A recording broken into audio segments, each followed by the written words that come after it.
我從來不去食小俾個靚女一定夾實我一斤快嘅因我好痛，俾嗌要靚妹係咪好中意我？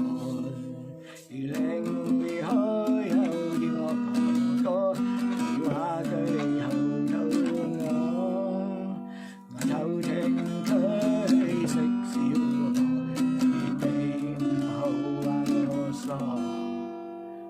我從來不去食小俾個靚女一夾實我一斤快嘅因我好痛，猜要靚妹係咪好中意我？